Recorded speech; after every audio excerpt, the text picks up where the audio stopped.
Why some Americans break through and most don't. Have you ever noticed something strange? Two people can earn the same salary, live in the same city, face the same inflation, and yet 10 years later, one is calm, confident, building wealth while the other is stressed, living paycheck to paycheck, wondering where it all went. Here's the paradox most people never see coming. Wealth doesn't separate people at first. Behavior does. It's not the market, not your job title, not even your income bracket. It's the small financial decisions you repeat quietly, long before anyone notices, the patterns that compound over years. And here's a punchline most Americans completely overlook. The rich and the average person don't live in different economies. They just play by different rules. Today, I'll show you those rules, the 7 money moves that the wealthiest Americans live by, even if they never talk about them out loud. These aren't hacks. They're not secret stock picks. They're not buy this, sell that. They're behaviors that compound, the ones that quietly widen the gap between financial stress and financial freedom. And everything we're about to uncover is just the beginning, because the real story starts when we look at why so many smart, hardworking people still fall behind. Everything so far explains the what, but the deeper question, why it keeps happening, begins in the next section. There's a moment most Americans eventually experience, that quiet realization that money feels tighter than it used to, even though you're earning more than you ever have. And it's not your imagination. When you walk into the grocery store, the total at the register seems to inch higher month after month. When you fill your tank, the number jumps unpredictably depending on the day.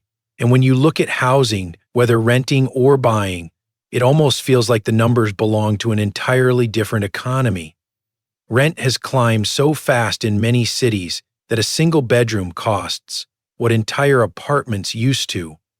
Mortgages have drifted out of reach for first-time buyers who are doing everything right but still feel locked out. This isn't an isolated problem. It's a national pressure point. The strange part is that, on paper, Americans are earning more. Salaries have increased. Side hustles are everywhere, and technology has opened more doors than ever. Yet millions wake up every morning feeling like they're running in place on a financial treadmill that keeps speeding up. And here's the part almost no one likes to say out loud. Getting a raise doesn't fix it. In fact, many people earn more each year and somehow feel less secure. Think back to the last time you received a raise or a bonus. For a brief moment, there was relief, hope, maybe even excitement. But give it a few months and your bank account didn't feel any different. The extra income evaporated. It got absorbed into a more comfortable lifestyle, a slightly nicer car payment, a few more meals out, higher subscriptions, small conveniences that felt harmless in the moment. What really happened was lifestyle creep, the slow, quiet expansion of spending that grows right alongside income. And once it creeps in, it rarely creeps back out. At the same time, debt quietly claims a bigger share of the paycheck. Student loans, credit cards, auto loans, medical bills. One payment blends into the next until the idea of extra money stops feeling real. Inflation works in the background too, nibbling at purchasing power in ways most people don't notice until they feel the pressure in their daily routines. A grocery bill that used to be manageable suddenly stretches the budget. Utility costs rise. Insurance premiums increase. It's death by 1,000 financial paper cuts. This is where the misunderstanding begins.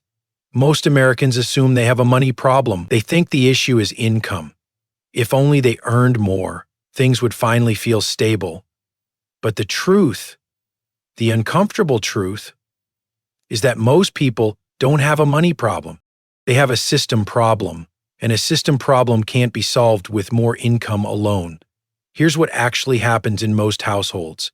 Money comes in, money goes out, and whatever is left, if anything, gets saved or invested as an afterthought. But whatever is left is never a strategy. It's just hope dressed up as good intentions, and hope is not a financial plan. Imagine a CEO running a company like this. Imagine them saying, Let's spend everything first and see if we profit later. That company would collapse within a year. Investors would flee, employees would jump ship. Yet this is exactly how many people run their personal finances, not because they're irresponsible, but because no one ever showed them another way. Wealthy Americans, on the other hand, operate differently. They don't wait to see what's left. They assign every dollar a job before the dollar even arrives. They build systems that run whether they're tired, stressed, busy, or distracted. Their plans don't depend on motivation. Their consistency isn't fueled by excitement. It's fueled by structure. And that structure protects them from financial chaos long before they ever accumulate wealth. Underneath all of this is a mindset shift. Subtle, powerful, rarely taught, but deeply transformative. It's the shift that explains why some people slowly build stability even during difficult times, while others with similar incomes feel stuck year after year. It's the shift that turns money from a source of stress into a tool of control. And once you understand it, the 7 money moves begin to make perfect sense. The 2 neighborhood story. To really understand how these core insights shape real financial outcomes, let me take you into a story that plays out quietly in towns across America. It isn't dramatic, it isn't flashy, but it reveals more about wealth building than any textbook ever could. Picture a quiet neighborhood on the outskirts of Columbus, Ohio. Rows of modest houses, kids riding bikes, dogs barking at delivery trucks, a place where everyone earns a decent living and waves to each other on the way to work. In this neighborhood live 2 families, the Harrisons and the Whitmans. They're around the same age, have similar jobs, similar salaries, and similar dreams. On paper, you'd think their financial futures would look identical. But over the next 10 years, their lives take 2 very different paths. The Harrisons, a life full of motion but not momentum. Chris and Megan are hard-working people. They're not careless, not extravagant, not irresponsible. They simply live life the same way most Americans do, reactively. When payday arrives, they breathe a sigh of relief. Bills get paid when they remember. Groceries get bought when the fridge looks empty. Credit card payments float around somewhere in the back of their minds. They try to save when they can, but there's never much left. They're not ignoring their finances, they're just overwhelmed by them. And because they've never been taught a system, money feels like something you chase, not something you direct. A raise comes at work, they celebrate. They upgrade a few things, a better car, a nicer couch, a few new subscriptions. It feels good, it feels deserved, but it also means their expenses rise along with their income. Within a few months, they're right back where they started. Same stress, same paycheck to paycheck cycle, just with newer stuff. Then life happens. The car needs repairs, their son breaks an arm, a dental bill arrives unexpectedly. Without an emergency fund, these moments grow into crises. They reach for credit cards, telling themselves they'll pay it off later, but later never really comes. The balance sits there quietly, growing with interest, becoming heavier each month. None of this happens in one dramatic moment. It happens slowly, quietly, invisibly. A little drift here, a little drift there, and before they know it, it's been 5 years. The Harrisons are older, they're earning more, but they're not more secure. They feel stuck, confused, tired.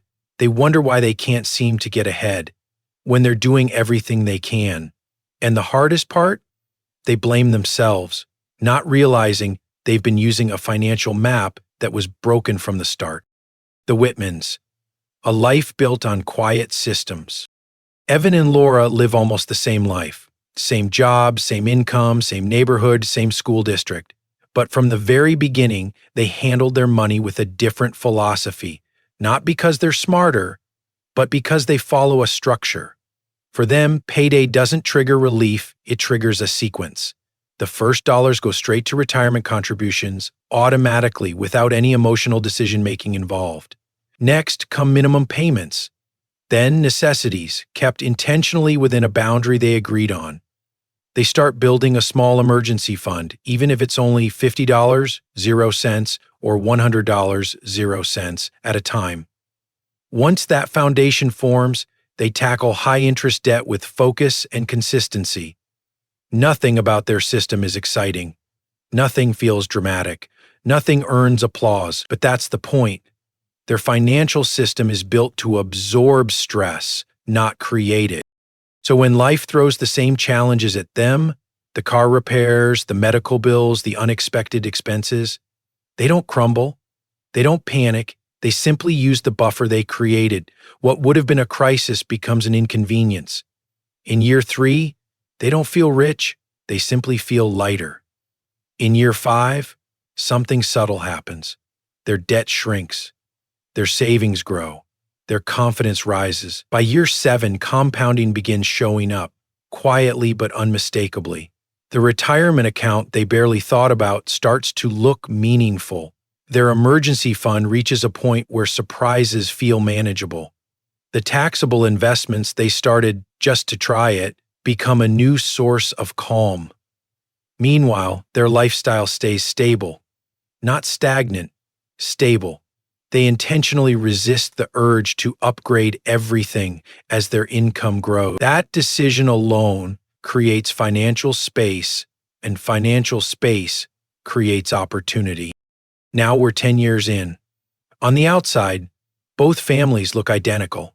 Their homes are similar, their jobs are similar, their kids go to the same school, they shop at the same grocery store. But beneath the surface, their financial lives could not be more different.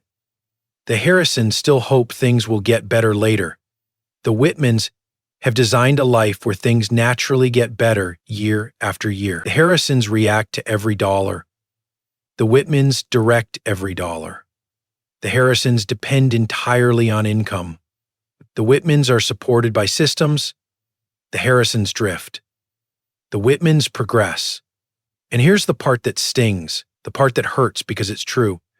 It wasn't income that separated these two families. It wasn't intelligence. It wasn't luck. It wasn't opportunity. It was behavior. It was structure. It was intention. 2 households, same street, same salaries, different futures. And the difference was created not by dramatic decisions, but by hundreds of quiet, consistent choices repeated over time. Understanding this story is more than just understanding personal finance. It's understanding the quiet forces that shape a lifetime. Because once you see how 2 families earning the same money can end up in completely different worlds, you begin to see how the 7 money moves aren't just tips. They're the architecture of financial stability. The wealth equation, what rich Americans actually do differently. When most people think about wealth, they imagine big numbers first. High income, expensive assets, impressive lifestyles. But if you peel back the layers, if you strip away the surface and look at the engine underneath, wealth isn't built on numbers. It's built on behaviors, predictable, repeatable, almost boring behaviors that compound quietly over time. And this is where the wealthy and the average American start drifting in completely different directions without even noticing it. Let's slow down for a moment and really sit with this idea. The greatest financial divide in America isn't education, it isn't intelligence, it isn't even opportunity. It's behavior. Rich Americans don't magically know more. They don't wake up with insider information or a special genetic code for making money. They simply follow a set of rules, deep, almost invisible rules of enforcement that most people never learn. And once these rules sink in, everything else starts to make sense. First rule is deceptively simple. Wealthy Americans buy productive assets. Average Americans buy comfort. One group asks, "What will this do for me long term?" The other asks, "What will this do for me right now?" And those two questions lead to opposite lives. A productive asset is anything that quietly grows or contributes value without needing your constant attention. It could be skills, it could be education, it could be a business, it could be broad long-term investments, it could be a strategy, a system, or a habit. that multiplies results over time. Comfort, on the other hand, demands your money and gives nothing back. It promises short-term relief while robbing long-term progress. And the tricky part is that comfort always feels good in the moment. That's why most of us naturally drift toward it. But the wealthy resist that drift, not because they're stronger or smarter, but because they understand a deeper truth. When every dollar you earn works for you, you stop depending entirely on your own effort. That's the turning point between constantly grinding and gradually gaining momentum. Now, let's talk about something even more important, something Warren Buffett and Charlie Munger understood long before they ever became household names. Wealth grows from clarity. Loss grows from confusion. Most people lose money not because they're reckless, but because they're confused. They invest in things they don't fully understand. They chase ideas that sound smart instead of ideas that actually are smart. They move too fast, or too emotionally, or too reactively. Ask the average person why they bought something, and you'll hear vague answers. It sounded promising. I saw it trending. Everyone else was doing it. I didn't want to miss out. But ask a wealthy person why they bought something, and their answer is different. It's slow. It's calm. It's grounded. I understood how it made money. I trust the system it operates in. I can explain it in one sentence. I know how it fits into my plan. This ability to stay inside their circle of competence, the small zone of expertise they genuinely understand, protects them from the disasters that wipe out the average person. You don't need to be an expert in everything. You just need to avoid the things that can ruin you. That alone sets you miles apart. And here's the part most people underestimate. Time outperforms talent. Every single time. Wealthy Americans don't get rich because they know the perfect moment to act. They get rich because they act patiently over long periods of time. Compounding is the quiet miracle that rewards those who give it enough years to work. It's slow at first, painfully slow. So slow that it feels broken. You invest, you wait. You look again, and almost nothing has changed. But then, something small starts to shift. A few dollars turn into a few more. A year later, those dollars begin to multiply, and eventually the growth takes on a life of its own. But here's the harsh reality. Most Americans never experience true compounding because they interrupt it constantly. They pull money out, they chase trends, they panic when the market dips. They celebrate too early when the market rises. They switch strategies, they rebuild, they restart again and again. Wealthy Americans avoid this trap. They understand that money grows the most when you touch it the least. Now, another misunderstanding, diversification.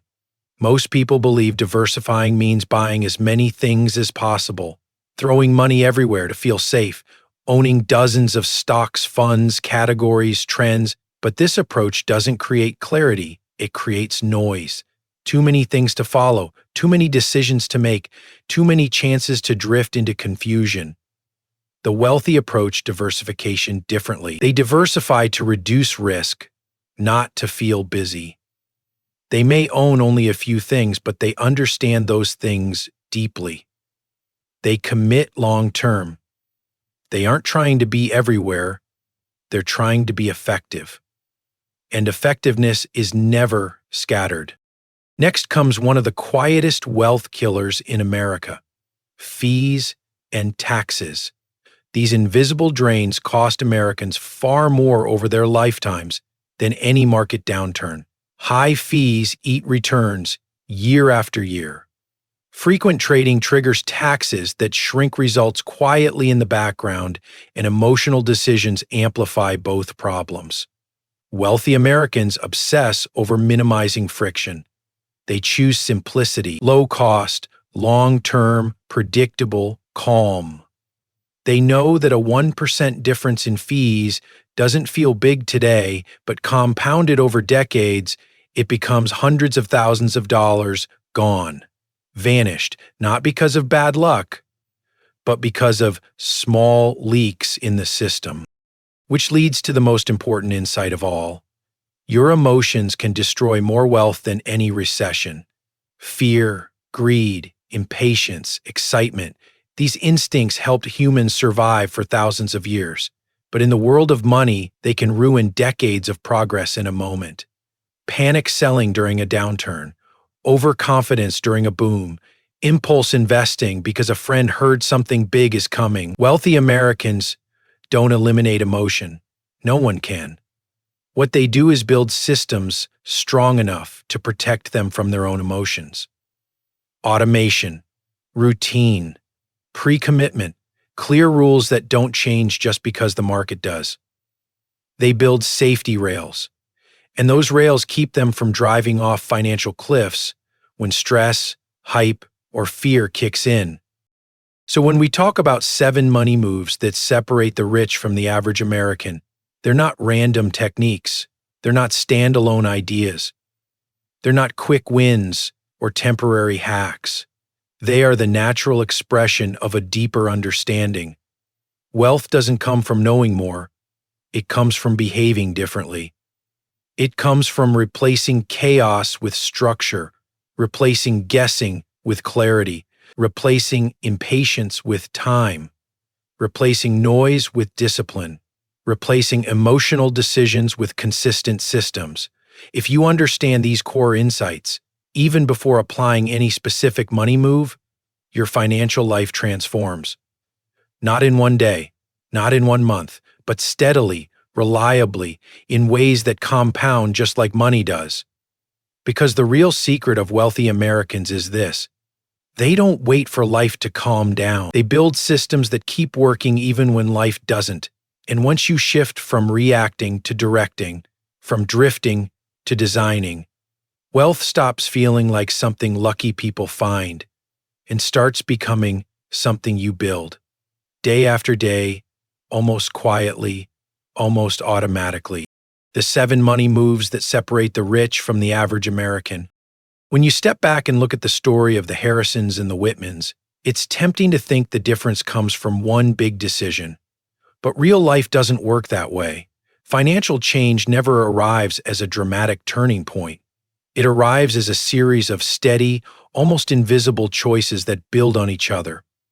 The families didn't split paths because one got lucky. They split paths because one family followed 7 key principles that quietly compound, while the other drifted without direction. These 7 money moves aren't complicated. They aren't exclusive. They aren't designed for the wealthy. They're simply the habits that allow ordinary Americans to get extraordinary results over long periods of time. Let's walk through them one by one, taking our time with each, because these aren't just strategies, they're perspectives. And once you really absorb them, your relationship with money begins to shift in ways that are hard to reverse. Money moves 1, give every dollar a job before it arrives. This is the foundation of the entire system. Most people wait until their paycheck hits the account and then start making decisions. That's like trying to steer a boat after the current has already pushed you downstream. The wealthy approach money the opposite way. They allocate first, they automate second, and they adjust later, only if absolutely necessary. When your income arrives without pre-assigned roles, your emotions take over. Impulse spending takes over, short-term desires take over. But when every dollar has a job, savings, bills, debt reduction, investments, essentials, you eliminate uncertainty. You eliminate the internal debate. You eliminate chaos. Giving your money structure is what finally gives you control. Money move 2. Keep necessities affordable on purpose. Most people allow their lifestyle to rise with their income. It feels natural. It feels deserved. But it also traps them. The wealthy resist this temptation. They understand that freedom lives in the gap between what you earn and what you spend. The wider the gap, the more opportunities you create for yourself. The narrower the gap, the more you depend on every paycheck to survive. It's not about deprivation, it's about intention. Living below your means doesn't restrict your life. It expands your options. It opens room for emergencies. investments, growth, and choices. It builds a buffer that life can't easily break. And nothing accelerates long-term progress more than a stable lifestyle. Money move 3. Build an emergency buffer before you build wealth. A lot of Americans want to jump straight into investing because it feels exciting. It feels like forward motion. But investing without an emergency fund is like building a house on sand. One unexpected event, one car repair, one medical bill, one broken appliance forces you to undo your progress by borrowing or selling something important. A small emergency fund is more than a financial tool. It's emotional protection. It takes away the panic that usually ruins good decisions. It replaces fear with stability, and that stability becomes the soil where real wealth can grow. Most people underestimate what $1,000 0 cents can do. It's not the dollar amount, it's the psychological shift. It tells your brain, I can handle life when it gets messy. And the moment that anxiety loosens its grip, your financial life becomes significantly easier. Money move 4. Automate the future you want. If you rely on motivation to save or invest, you will lose. Not because you're weak, but because life gets loud. Bills distract you, emergencies distract you, temptation distracts you, stress distracts you. No one is consistent under emotional pressure, and you shouldn't expect yourself to be. Wealthy Americans understand this deeply. That's why they automate contributions into retirement accounts. Automation prevents emotional decisions from interfering with long-term plans. It forces consistency. It creates progress quietly, in the background, even when you're not thinking about it. People often overestimate their discipline, but underestimate the power of a system that doesn't ask for discipline at all. The richest people don't rely on willpower. They rely on design. Money move. 5. Erase high-interest debt like your future depends on it, because it does. High-interest debt is one of the biggest obstacles to financial growth in the United States. It steals your tomorrow by trapping your income in your past. Every dollar paid in interest is a dollar that can't build your future. And once that cycle starts, it becomes heavy emotionally and mathematically. The key isn't to feel ashamed for having debt. The key is to recognize it as urgent. The wealthy treat high-interest debt like a fire in the kitchen. They act fast. They prioritize. They channel as much momentum as possible toward eliminating it. And once that fire is out, the difference in breathing room is unbelievable. It's like removing a weight you didn't know you were carrying. Every dollar previously destined for interest becomes a soldier for your future. Money move 650. Capture tax-free or tax-efficient growth. Most Americans dramatically underestimate the cost of taxes over a lifetime. Meanwhile, wealthy individuals build structures that allow money to grow longer, grow quieter, and grow without unnecessary friction. You don't need to be wealthy to use these systems. They exist for everyone. The difference is that wealthy people use them early and consistently. Tax-advantaged accounts aren't glamorous. They aren't flashy. They don't give instant gratification. But they create the kind of long-term acceleration that becomes obvious a decade later, when the small seeds you planted are worth exponentially more. This principle isn't about chasing returns. It's about keeping more of what you already earned. Money move 7. Let wealth grow beyond retirement accounts. Once your foundation is stable and your future is protected, another door opens, the door to building wealth in the present. Taxable investments, side income. Skills that increase earning power, real estate. Broad, simple investment vehicles that compound year after year. This is where long-term flexibility is born. The key isn't complexity, it's clarity. You're not trying to beat the market. You're not trying to outsmart professionals. You're simply building ownership. Ownership of assets, ownership of growth, ownership of your time.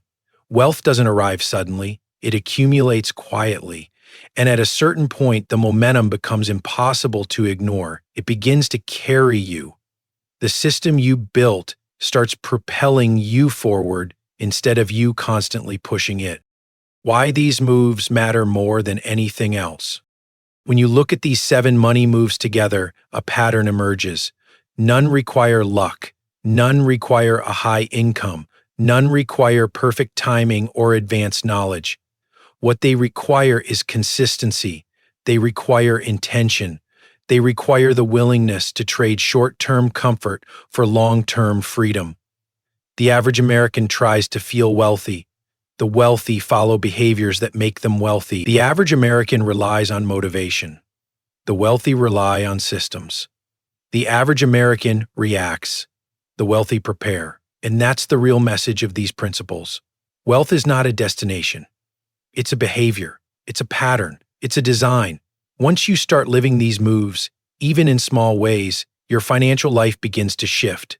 Not overnight, not suddenly, but inevitably. And when that shift begins, it becomes almost impossible to unsee. The emotional side of wealth most people never learn. At this point in the journey, something shifts. Because when you strip away the numbers, the charts, the strategies, what's left isn't mathematics. It's mindset, it's identity, it's the quiet relationship you have with money when no one else is listening. Most Americans think wealth is about intelligence, luck, or opportunity, but wealth is emotional before it ever becomes financial. It starts in the way you respond to stress, the way you plan under uncertainty, and the way you choose between what feels good now and what feels right later. Money touches every part of your life, the time you have, the choices you make, the risks you can take, the stability you can create. That's why your emotions around money matter just as much as the numbers in your account. And here's the part almost no one talks about. Your financial life is the long-term story of how you respond to discomfort. When the market drops, discomfort whispers, pull out. When everyone else seems to be making easy money, discomfort whispers, jump in. When your friend buys something expensive, discomfort whispers, you deserve that too. When life gets stressful, discomfort whispers, just worry about this later. But later is where financial futures are lost. The wealthy don't ignore discomfort, they work around it. They build systems that protect them when emotions try to sabotage them. They learn that discipline isn't about being stronger. It's about being supported by structure. And this leads to one of the deepest truths about wealth. Money doesn't change who you are. It magnifies the habits you already have.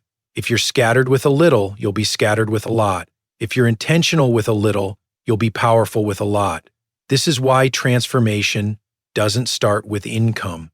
It starts with the way you think about every decision, big or small. And there's something even more profound. Money isn't just about accumulation. It's about identity. It's about the person you become through years of consistency. It's about learning patience when the world pushes you toward speed. It's about learning clarity when everyone else is chasing noise. It's about learning to trust yourself when uncertainty tries to pull you back. Think about the most valuable parts of your life: your health, your relationships, your skills, your sense of purpose. None of these grow quickly. They grow slowly, with repetition, small commitments, tiny improvements. Wealth works the same way. There's no magic moment when everything clicks. There's no perfect strategy that solves everything. There's no secret shortcut available to a chosen few. There is only this: small steps repeated for a very long time. You take care of your money the way you take care of a garden. You plant, you water, you prune, you wait. Sometimes storms arrive, sometimes seasons slow things down. But if you stay committed, life grows from your consistency. The greatest reward of financial stability isn't the money. It's the person you become along the way. You become calmer, clearer, more resilient, less reactive, more intentional, more capable of thinking in decades rather than days. You stop trying to win the market and start trying to win your life back. You make decisions rooted in values instead of urgency. You build a future you can actually feel proud of, not because it's flashy, but because it's secure. And somewhere along this journey, something beautiful happens. You stop feeling behind. You stop feeling rushed. You stop comparing yourself to everyone else. You start realizing that wealth isn't a finish line. It's the sum of every quiet habit you practice without applause. And once this shift happens, once you start acting from clarity instead of fear, money becomes less of a burden and more of a tool that supports your dreams instead of competing with them, a tool that buys you time instead of stress, a tool that gives your future stability instead of uncertainty. That is the emotional climax of this entire journey. Wealth is no longer something out there that you chase. It is something you become day by day, choice by choice. And once you feel that shift, it becomes nearly impossible to go back. ChatGPT said, "If you've stayed with this video all the way through, it means something important. You're not just looking for information, you're looking for transformation. You're ready to take ownership of your financial life in a way that most people never truly do, and that deserves recognition. If you're committed to leveling up your finances, slowly, steadily, intentionally, I want you to leave a comment that simply says, 'I'm leveling up.' Not for the algorithm, not for me, but as a declaration to yourself, because the moment you say it out loud, your story begins to shift. And if you want more calm, clear, grounded financial storytelling, the kind that cuts through the noise and focuses on what actually works, make sure you're subscribed. There's a lot more coming, and I'd be honored to walk this journey with you."